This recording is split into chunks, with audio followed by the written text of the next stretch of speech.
how do different treatments work for controlling acne? That's what we're going to talk about today. Welcome, I'm Dr. Arthur Kolsky, founder and medical director of Advanced Acne Institute.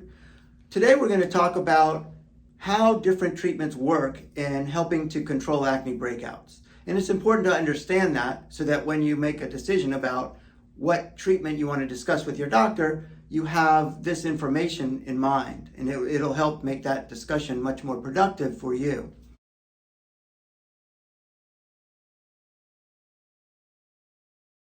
So let's start with the surface of the skin. So there's the surface of the skin.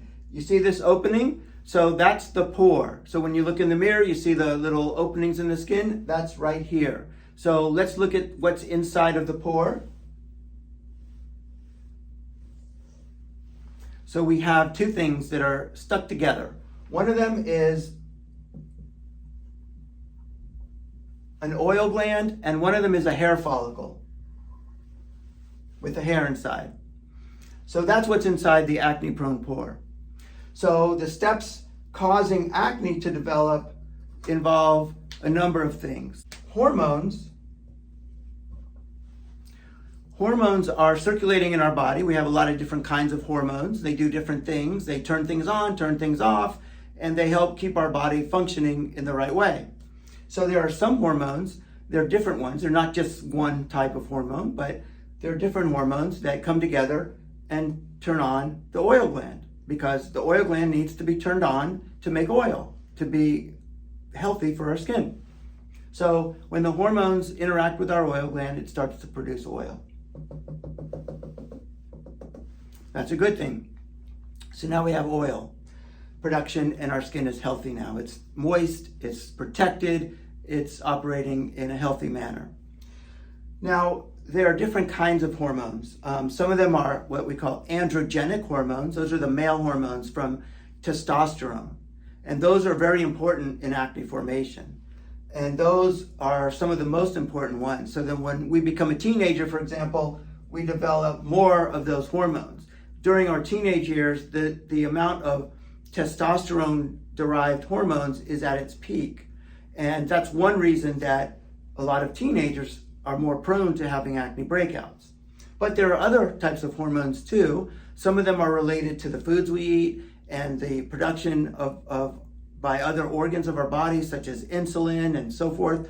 Those things can also impact how the pore functions.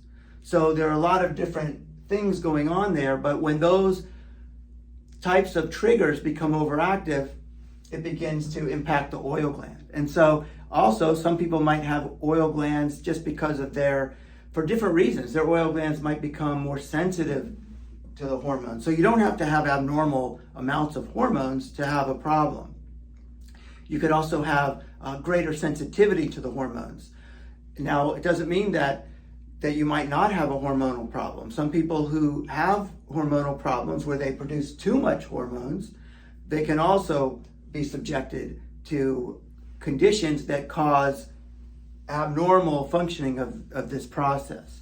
And when that happens, the oil production goes way up, and the pore also becomes broken, and it starts to produce too much in the way of certain parts of the production of the pore, and it starts to make the cells that are lining the pore overgrow, and they can close off the pore, and the pore gets clogged, and the bacteria that live in that pore, normally we have normal residents of that pore that are different types of flora, which are, for example, the bacteria that live there, and they're usually living in a low level amount. But when the pore starts to become abnormal and it's producing all of this rich oil production, and it's closing off the oxygen amount in the pore, some of these types of bacteria begin to overgrow, and inflammation occurs as a result of all of these things that are happening, and a pimple develops. So knowing this, what do we do? How do we know where we're going to intervene to stop this from happening. Well, let's see. We have topical medicines. So what are we going to do with topical medicines? Well, we're going to apply them to the surface up here. And we're going to hope that they go down and do something good to stop acne. So some of them might kill bacteria. Some of them might try to open up the pore. Some of them might try to encourage the cells of the pore to grow more normally instead of in a broken manner because of all of these influences that are happening here. So they can work in different ways. And the important thing to understand is that if you still have the switch that's on down here, in other words, those hormones and other chemicals are still trying to turn on or overstimulate the process, then even if we try to limit some of these secondary effects, maybe that's more like a Band-Aid. Maybe it's not really getting down to the heart of the matter. Doesn't mean that they can't be effective. It doesn't mean that everyone has a very aggressive switch. Maybe some people have a very subtle switch, and it's just enough to tip the balance. So maybe if we use something that's not so aggressive, maybe it'll be enough to get our acne under control. So it doesn't mean that you have to rule out any particular option.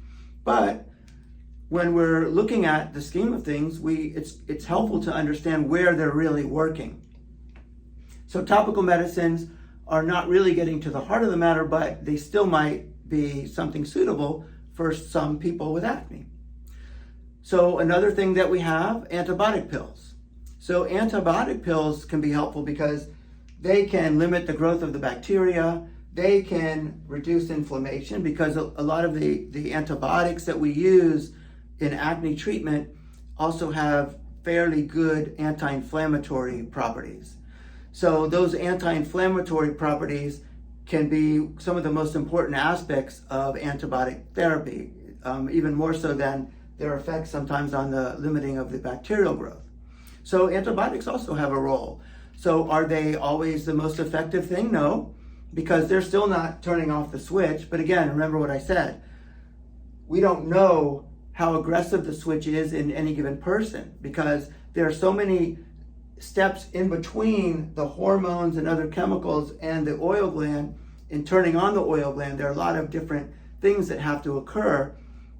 Somebody might have something that occurs that's not that significant, and somebody else might have something that occurs that's very significant as far as acne formation. So maybe using something that's not quite as aggressive still might be beneficial, but it may not be as beneficial as something that can get right to the heart of the matter. So the next thing we can talk about would be using, in women, birth control pills. So why would we use a birth control pill? Well, birth control pills can function by changing or regulating some of the hormones that cause acne. So birth control pills are made up of different hormones. There are lots of different kinds of birth control pills.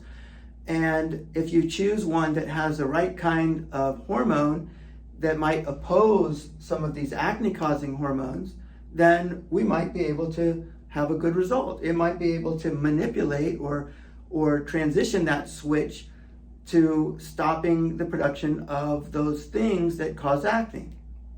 And it's true, some women who take birth control pills, they might have clear skin. They might develop completely clear skin. And it's not always the case though. Sometimes it just doesn't work because, as I said, there are different steps along the way in acne formation and it could be different for different people. But sometimes it does work. And just like with anything we use, sometimes it can make acne worse. And these are all unpredictable. We don't know which patient is going to respond well, which one's not going to respond well, and which one might even get worse. So, but it's one of the things that we have that we can attempt to try and stop acne from forming. Another thing that we have, and obviously birth control pills are just used for female patients because we can't use those in male patients. They have hormones that we can't use in a male patient. Now, in also female patients, another medicine we have is called spironolactone. So spironolactone is a pill that can block the ability of some of those hormones to turn on the oil glands. It's not a hormone itself, it's just a pill that blocks the ability of some of those hormones that can be very important in the production of acne from triggering the oil gland. So it's turning off the switch.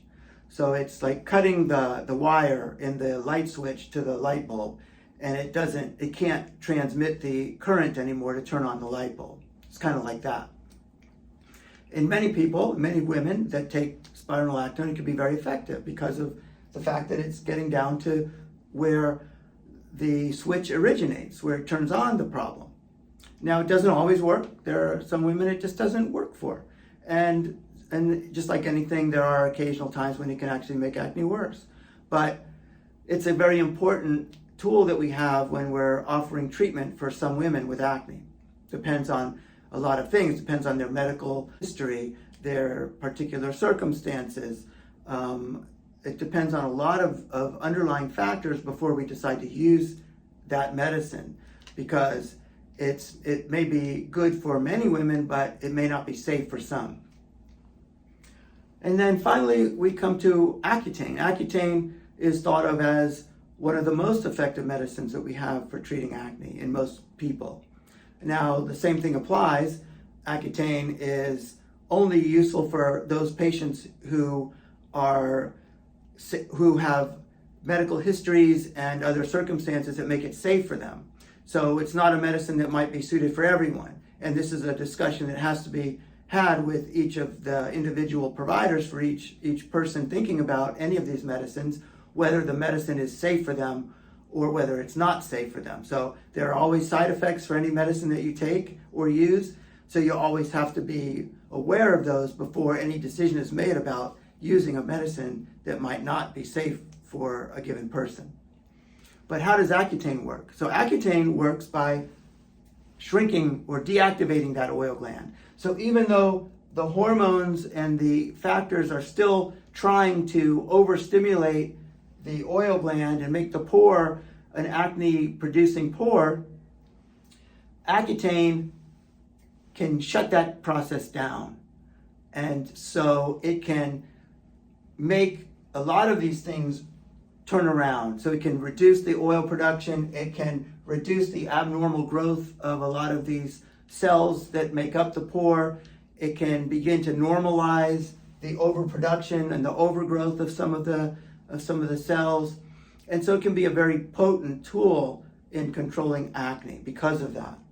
So it works in a different way. Of course, the skin gets very dry when that happens because the amount of oil production goes way down. But there are other potential very important side effects that can occur as well that have to be discussed before any consideration to that medicine or any of the others is made.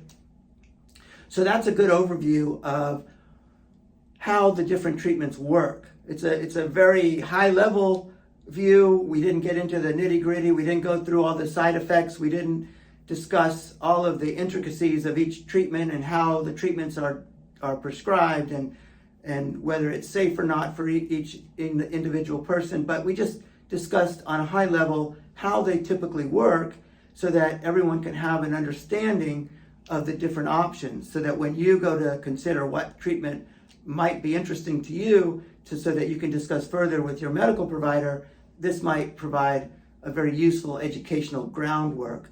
It might set the tone for your discussion so that you can have a more productive discussion with your medical provider, which treatment is the best for you.